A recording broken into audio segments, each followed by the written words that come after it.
We're surrounded by artificial intelligence. It's in our phones, our cars, our homes. It's everywhere. But for all of their incredible smarts, these systems are missing something absolutely fundamental, something that makes us human. They don't get how we feel. So today, we're going to dive into some amazing research that's trying to give AI a little bit of a heart. I mean, think about it. It's a really simple question, right? You can ask your smart assistant to calculate the distance to the moon. But if you say, ugh, I've had such a bad day, it just stalls. It doesn't understand the emotion, the feeling behind your words. And that right there, that's the empathy gap we're going to talk about. So, of course, there's a technical name for this field. It's called emotion recognition in conversation, or ERC for short. And really, it's a whole area of AI that's focused on one single goal: teaching machines to listen not just to what we say, but to how we're feeling when we say it. This is step one, the absolute key to creating AI that can actually interact with us on a human level. All right, so here's our game plan. First, we'll talk about why AI even needs to understand emotion in the first place. Then we'll get into the biggest problem, what I'm calling the data dilemma. After that, we'll break down a really clever new solution, see if it actually worked, and then wrap it all up with why this matters to you. Okay, let's start with the big idea here, the empathy gap. And this isn't just about making our gadgets seem a little friendlier. No, it's about making them fundamentally better and more useful in the real world. Just think about how much of our own communication isn't literal, right? It's sarcasm, it's excitement, it's frustration. For an AI to be genuinely helpful, whether it's in customer service, healthcare, you name it, it can't be tone deaf. It has to get the emotional context to give us the right kind of help. But, and this is a big but, teaching this stuff is incredibly hard. And that brings us to the main obstacle, the data dilemma. You see, AI learns from examples, from data. So what happens when the data you're feeding it is kind of broken? This visual really says it all. This is a common dataset used to train AI on emotions. And just look at that enormous bar for neutral. It absolutely dwarfs everything else, especially those tiny little slivers for disgust or fear. So if you train an AI on this, what happens?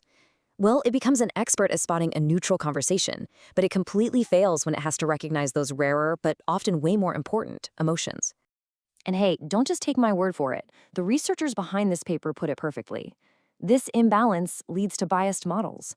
The AI gets good at the stuff it sees all the time and just chokes on the rest. This isn't just some techie problem. It means the AI is going to fail us at the exact moments we need it to understand us the most. So the big question is, how do you fix a problem like that? Well, that's where the real innovation kicks in. Researchers came up with a much smarter way to teach the AI, and it's a really cool three-part solution. This is it. This is the blueprint for their new model, which they call TAMRT. Now I know, it might look a little complicated with all the boxes and arrows, but the thinking behind it is actually super elegant. It's designed specifically to fix that data problem we just saw and, more importantly, to help the AI understand language a lot more like we do. Let's break down how it works. First, they tackled that data imbalance head-on with something called augmentation. The best way to think about this is like a DJ remixing a song. They took the few examples of rare emotions like fear and created new, slightly different synthetic versions to help balance things out. Second, they used a super powerful language model called BERT to understand context. And finally, they took all this new, richer data and fed it into a deep neural network to make the final call on the emotion. And that second step, understanding context, that's the real magic. This is what separates the old way from the new way. See, older AIs were non-contextual. The word bank was just bank. It didn't matter if you were talking about a river bank or a money bank. But with this new approach using BERT, the AI looks at the whole sentence. It learns from context that bank can mean totally different things. And that is an absolute game changer for understanding how we actually talk. Okay, so that's the cool theory. It's a three-part plan to build a more emotionally intelligent AI. But, this is science. So there's really only one question that truly matters. Did the thing actually work? And, well, the results pretty much speak for themselves. Here you can see the new TAMRT model going up against some of the previous best models. Just look at the scores for accuracy and that weighted F1 score, which is basically just a better way to measure success when your data is unbalanced. The other models are all kind of clumped together around 60%, but then TAMRT takes a really significant jump forward.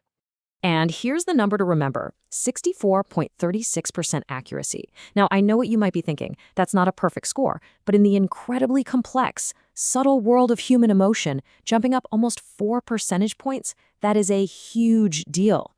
It's clear proof that this new method is really onto something big.